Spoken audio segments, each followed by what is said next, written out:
So often we are looking outside at the outside world or outside of us to try to reduce the stress in our life, whether it is trying to get something outside of us to change or someone to do something different.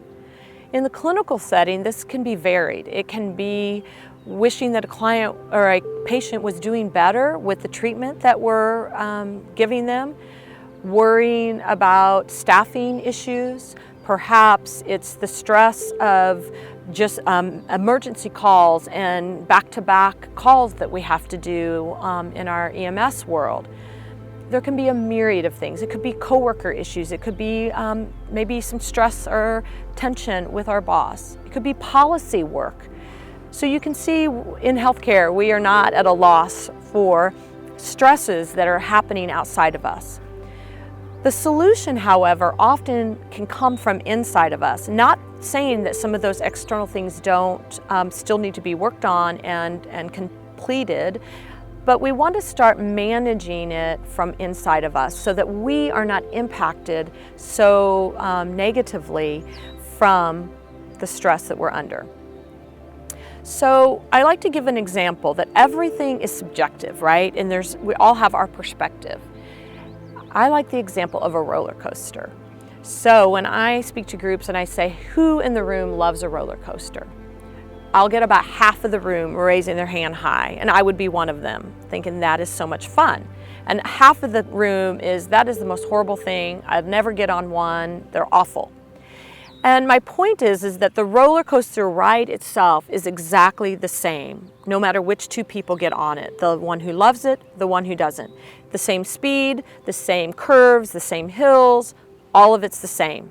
The difference is the experience, the perception that each of us takes and has of it. So I like that because I think it's a concrete way for us to start saying, oh wow, that is so true. So if it's true for the roller coaster, perhaps it's true in these other situations as well, that we may all be coming at the same situation, but with just a slightly different perspective. So as we begin to realize that, we can step back just a little bit and see if we can open up to just allowing the idea that there are other perspectives here, and then be able to share our perspective from a more open place. Part of this is remembering that everything is energy. And I'm not going to get too woo-woo here, but I'm just going to take us back to our basic science class when we were in junior high. And we were taught everything is energy. The whole world is made of energy. Somehow we've kind of forgotten that, or we thought that it really only applied to those fun little experiments that we did in science class. But the reality is that it is really the truth of what's happening. And the beauty of that is that because everything is energy, we have a lot of power and empowerment to shift things by just showing up differently within ourselves. And reminding ourselves that most of the things that we're stressed about have been things that we have maybe been experiencing for a while. Perhaps the situation has been ongoing, or perhaps it's a pattern. The same type of situation keeps happening over and over again.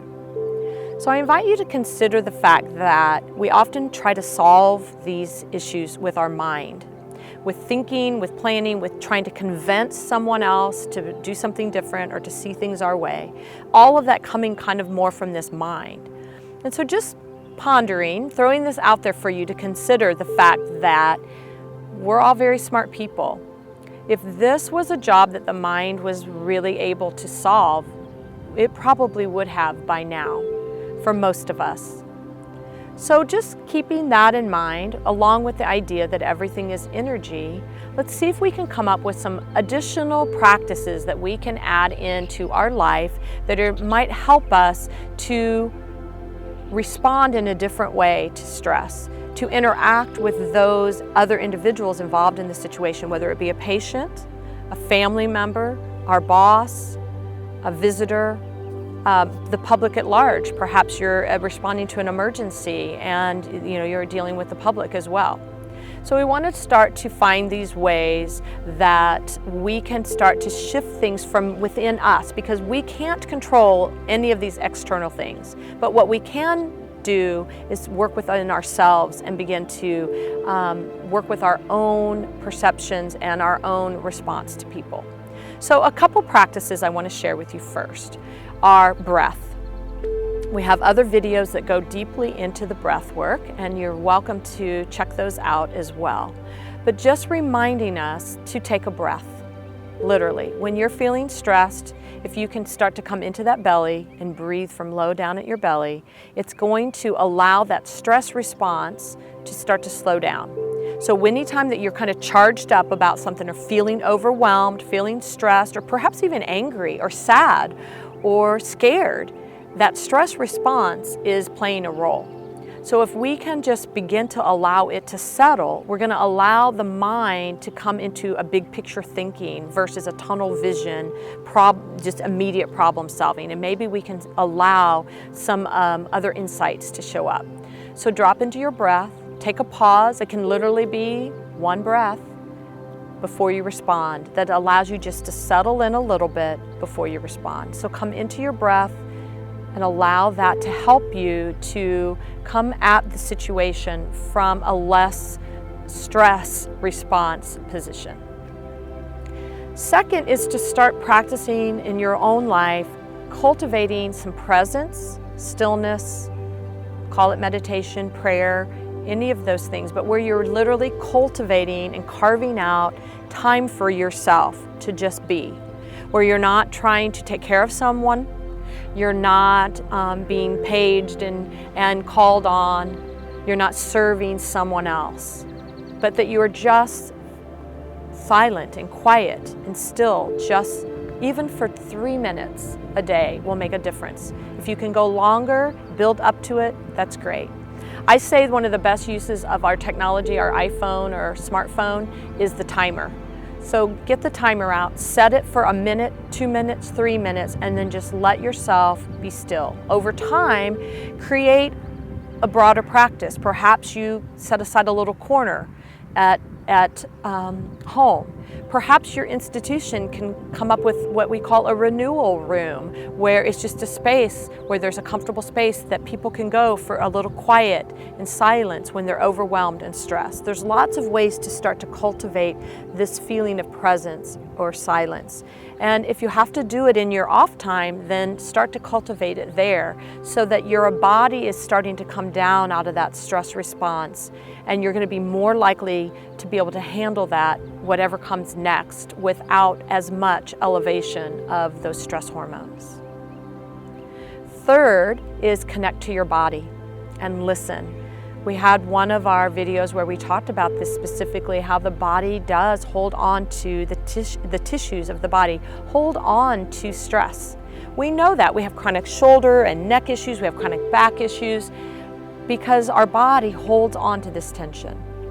So one way that we can start to not have that happen is when we're feeling stressed, when we're feeling upset, when we're feeling overwhelmed, we just take a moment to just notice where in our body do we feel it. You can do this in the instant, or you can do it after the fact. As you get better at it, you can do it instantaneously, right in the middle of a situation. But the goal here is to notice where all of a sudden, it might be often, we often will tell a story about something like, oh my gosh, that got me right in the gut, right? Because something just like right here. And so we want to pay attention to that, or the hip, or the shoulder, or the neck, or the headache. Just start paying attention to that. And when we feel it, just acknowledge it. Bring a little tension in there in terms of squeezing to allow the muscle tissues to contract so that then they can release. So by consciously bringing that contraction in there, we allow the energy in that tissue to dissipate and release rather than just holding. So take it to the body is what we call that. Let the body communicate with you where it's holding the stress. Bring your attention in there, bring some breath in there, bring some presence in there, and you will start over time seeing and feeling those tissues soften and release. The more you do this, the more you practice it, the less your body has to try to hold on to it, because the body's holding on to it because the mind doesn't know how to handle it. So it ends up going into the body. But if the mind comes onto it in a helpful way by just feeling it, then it can all move through. So those are the 3 practices that I encourage you, along with the meditation and the breath work that we've already reviewed. But using your breath, your belly breath, cultivating a practice of stillness, silence, meditation, prayer, whatever works for you, to where you're carving out time in your day, every day, to just be. And then thirdly, really connecting with our body. Many of us ignore the body until it gets so caught up in pain patterns that we have no choice. So let's start listening to the body sooner so that we don't have to get to that place down the road. Another point on the presence and stillness that I want to share is the concept of what we can call a patient pause. So before we respond verbally or in any other action, whether it be again with a patient, a family member, a coworker, is to just take a pause, take that breath, just check in a little bit, let things settle before you just immediately respond. By taking this little pause, it just offers a little break, and then we can allow sometimes just to open up a little bit to where maybe what comes out of our mouth or the next action that we take will come from a little bit deeper place of wisdom versus just reaction. Because often when we're interacting with someone that, or in a situation that's not comfortable, we're already trying to formulate our response. And if we can just take that pause, it gives us just a little bit of space that hopefully that pause or that response will then come out just a little bit more grounded and less reactive. So on the connecting to the body as well, another point to make is around this idea of our knowingness. How many times have you had this nudge, right, to do something or not to do something, but we kind of ignored it. And then later you're like, oh my gosh, I knew that. I knew I shouldn't have done that, or I knew I should have done that. So what I'm inviting you is those nudges come from the body. It's that little nudge, this feeling that we get. And so we want to pay attention to those. Don't ignore those. And because there's a reason that is happening, it kind of comes back to this everything is energy that we mentioned earlier. Energy is moving, and it's happening often and being perceived in our own energy field before the mind or the body even knows exactly what it is. So there's that energy moving, and then the body picks up on it, but it doesn't really know. It's just that gut feeling that we call it, or that nudge, or that oh wow, I just knew I should have done that. So I'm just inviting you, along with connecting to where tension is in the body, don't ignore those nudges, those knowingness that you feel when you just know something's not right. I know as a nurse, I experienced that many times where I just knew something wasn't right with a patient. I couldn't put my finger on it. I couldn't tell you exactly what was happening, but I just knew it. And when I acted on that, I always had a better outcome than when I hesitated for whatever reason, that my mind told me to ignore that. So I'm just inviting you to really cultivate that in yourself. As clinicians, we have that, and we need to just keep listening to that. So now I want to move on to a few other concepts. So those are 3 practices to do. There's a few concepts that I want to just share with you that also are kind of an inside out kind of perspective. One is this concept I like called both and. And this is the concept that it can be some of this and some of that, rather than always either or. We often get very focused on how things should be, or that we think it should be one way, not another, whether that be a perspective, somebody's opinion, or whether it be just how we want the situation to come out. So I just invite you in your practice, in your work, to see if you can open up to just remembering those words in the back of your head, both and. Can I find the both and here? Can I find what works for this patient and works for me as the clinician in the work that I need to do for him or her? Can I honor them and their wishes and what feels important to them and still do the job that I know I need to do, right? Can I include the family and do the work that I need to do? Can I see my coworker's perspective and offer mine? And maybe we can find something that works. Can I understand the perspective of the leadership or the management in my organization and my perspective as a frontline staff? So it's just this idea of, can we find this both and know that really we get to create that. We get to make it that way if we choose to, versus an either or scenario. So that's one concept to just start playing with, bringing it into your awareness. It may feel a little abstract, but just see how it might settle as you come into situations in your life going forward. Secondly is to really be paying attention to what our intention is. As a holistic nurse, many of the holistic nursing theories really talk about intentionality and our intention when we're interacting, mostly with our patients, but also our coworkers and our institution and the public at large. What is your intention? And be clear about that, because if you come into anything with a authentic and clear intention, things are going to unfold in a more flowing way than if you don't even know exactly what the intention is. If your intention is to support this patient in being comfortable, and you know that's your intention, you're going to be more likely to listen to the patient about what's truly comfortable for them versus your own ideas of what that should be. So I really, really believe in this idea of being intentful and know what our intention is and set our intention. You can take it a step further by, before you walk into your shift, set an intention for how you want your shift to be. Be very clear. You could write it down, or you could just go over it in your mind before you get out of your car, as soon as you pull into your parking space. How do I want this shift to be? How do I want to interact with my patients, with the family members, with my coworkers? And if you come into this place of truth and authentic intention, it's going to show up in how you respond and how people are perceiving you. It comes back to that energy thing we talked about. You will emanate a different vibrational frequency when you come into that than if you just come in hassled and frustrated.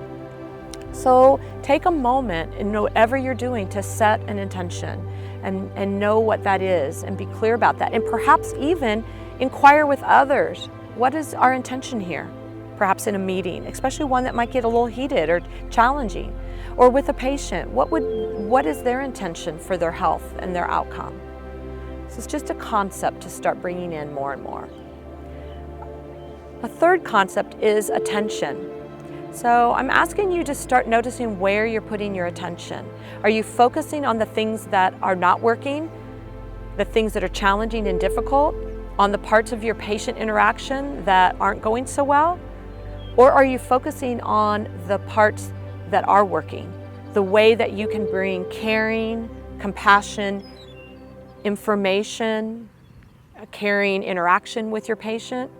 Can you put some more attention on those things? Can you put that attention on the both and versus the challenges? So attention of where we're focusing is another way that from the inside out, we can begin to shift our experience and our perception and the way that we experience life and our interactions with our patients, our clients, our coworkers. So just notice, where is your attention going? Is it going to worry and fret and upsettedness?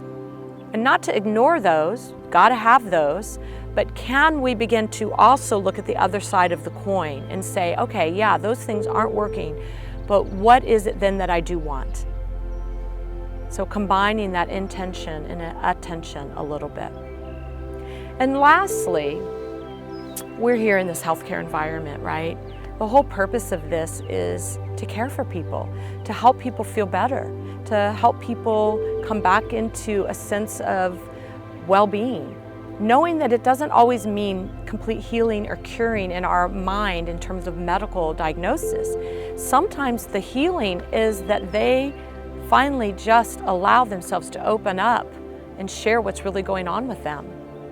Maybe the healing is melting into their loved one in tears, right? And if we can create the space with love and compassion and open-heartedness, no matter what the situation is, we are making a difference.